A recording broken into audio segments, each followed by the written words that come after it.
అంబిక, సుభాష్, నేను అడిగిన employees details అన్నీ తీసుకొచ్చావా? తీసుకొచ్చాను అంబిక. ఇదిగో.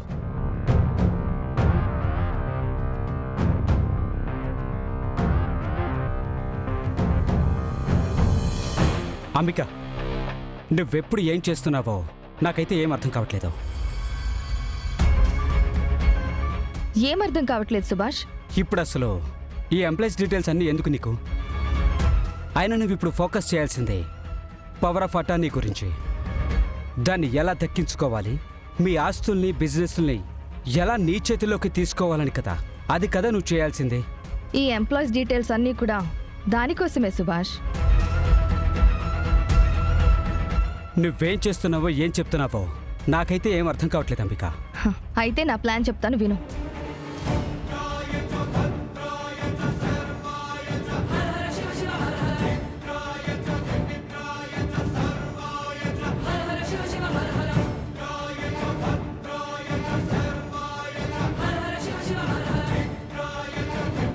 ఇది నా ప్లాన్. దీనికోసమే నేను ఈ ఎంప్లాయీస్ డీటెయిల్స్ అన్నీ అడిగాను. నిజంగా అద్భుతమైన ప్లాన్ వేసావు అంబిక. నీ ప్లాన్ తెలియక నువ్వేం చేస్తున్నావో అని అనుకున్నాను. ఇప్పుడు నీ ప్లాన్ విన్న తర్వాత ఇలా కూడా ప్లాన్ చేయొచ్చు అని అర్థమైంది. సుభాష్, నాకు మేనేజింగ్ డైరెక్టర్ పోస్ట్ ఇచ్చి కూడా ఏ పవర్స్ లేకుండా, ఎలాంటి నిర్ణయం తీసుకోకుండా నా చేతులు కట్టేయాలని చూస్తే నేనెందుకు చూస్తూ ఊరుకుంటాను? అందుకే వీళ్ళ నుంచి పవర్ ఆఫ్ అటార్నీ నాకు రావడం కోసం నేను విహారీకి బిగిస్తున్న ఉచ్చిది. నీ ప్లాన్ వర్కౌట్ అవ్వాలంటే రేపు విహారీ ఇంట్లో ఉండాలి. మరి ఈ మధ్య విహారీ ఇంట్లో ఉండట్లేదని నువ్వే చెప్పావు కదా, మరి ఎలా? రేపు ఎలాగైనా వాడు ఇంట్లోనే ఉంటాడు. ఎందుకంటే వాడి కూతురి బారసాల. ఆ బారసాల కోసం వాణ్ణి ఎలాగైనా ఇంట్లోనే ఉంచుతానని మా అక్క వదిన మాట్లాడుకున్నారు. ఆ టైంలోనే మనం అనుకున్న ప్లాన్ని ఎగ్జిక్యూట్ చేస్తే మన పని చాలా తేలిగ్గా అయిపోతుంది. అవునంబిక, నువ్వనుకున్న ప్లాన్ని రేపు ఎగ్జిక్యూట్ చేస్తేనే నీకన్నీ దక్కుతాయి. దక్కాలి సుభాష్. నా పవర్ పొజిషన్ తిరిగి నేను రాబట్టుకోవాలి. అప్పటి వరకు ఈ అంబిక కామ్గా చూస్తూ ఉండదు.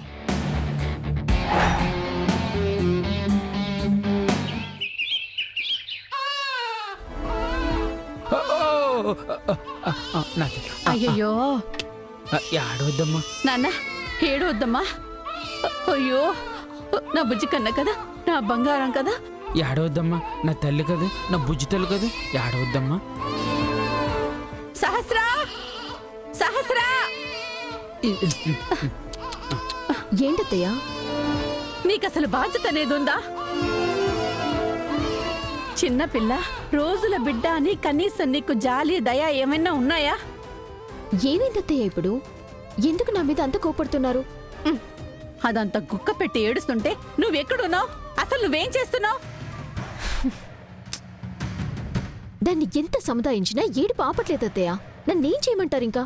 ఒక తల్లి మాట్లాడాల్సిన మాటలేనా ఇవి? బిడ్డ పుట్టి ఇంటికొచ్చిన దగ్గర నుంచి చూస్తున్నాను, నువ్వు ఈ బిడ్డ పట్ల చాలా నిర్లక్ష్యంగా ఉంటున్నావు. ఏంటి, ఏమైంది? చూడండి వదిన, పాప గుక్కపట్టి ఏడుస్తుంటే సహస్ర మాత్రం పాపను వదిలేసి తన రూంలో కాలక్షేపం చేస్తోంది. ఈ చిన్న పసికందు పట్ల సహస్ర చాలా నిర్లక్ష్యంగా ఉంటోంది.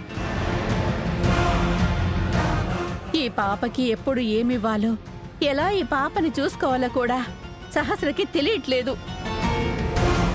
ఏంటి, నా కూతురు దాని బిడ్డ పట్ల నిర్లక్ష్యంగా ఉంటుందా? మరి ఆ బిడ్డకి కారణమైన నీ కొడుకు బాధ్యతగా ఉంటున్నాడా?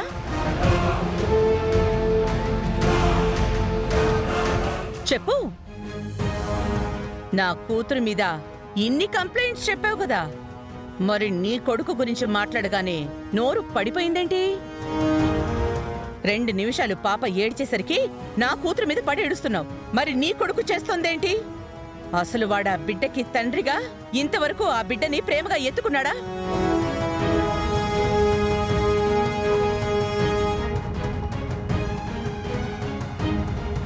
సహస్ర బాలింతరాలు కదా, నా కూతురు ఎలా ఉంది అని అడిగాడా?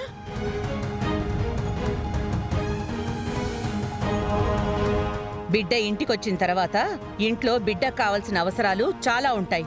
అవేమైనా కావాలి అని అడిగాడా?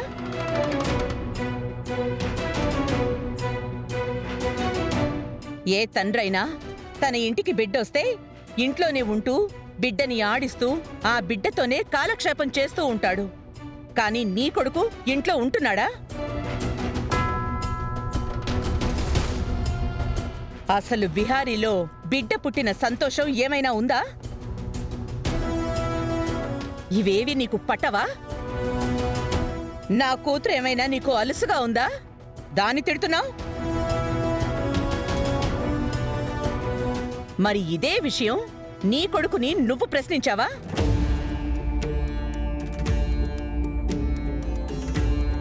అసలు అంతెందుకు? బిడ్డ ఇంటికొచ్చి ఇన్ని రోజులయ్యింది. రేపు 21వ రోజు.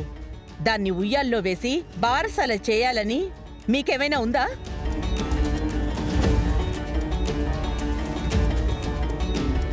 కనీసం దాని గురించి నువ్వేమైనా మాట్లాడావా? పోనీ నీ కొడుకేమైనా నా కూతురితో మనకి బిడ్డ పుట్టింది, దానికి ఏం పేరు పెడదామని ఏమైనా ఆలోచించారా?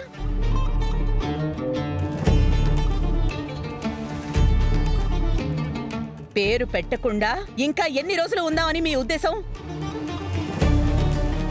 మీకు ఇవేవి పట్టవు గాని పాప ఏడుస్తుంటే నా కూతురు తన గదిలోకి వెళ్ళొచ్చేలోపు చూసి దాన్ని తిడుతున్నావు. మేము నీకంత లోకు అయిపోయామా? అది కాదు వదినా, మీరు చెప్పిన దాంట్లో నా కొడుకు నిర్లక్ష్యం చాలా ఉంది. వాడు ఖచ్చితంగా తప్పు చేస్తున్నాడని నేను ఒప్పుకుంటాను. కానీ ఈ టైంలో బిడ్డకి తల్లి ప్రేమ, తల్లి వాత్సల్యమే ముఖ్యం కదా. అందుకనే అలా అన్నాను. ఏ టైంలో అయినా బిడ్డకి తల్లి తండ్రి వాత్సల్యం ముఖ్యం.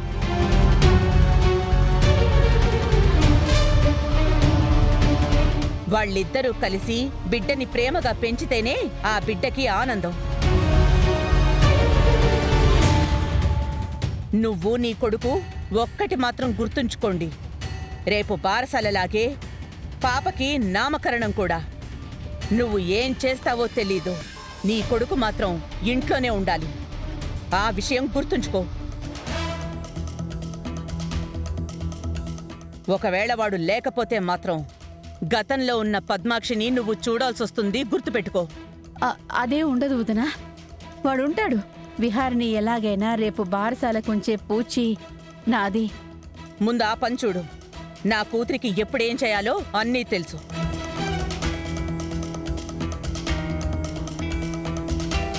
పిల్ల ఆలనా పాలనా అది బాగానే చూసుకుంటుంది.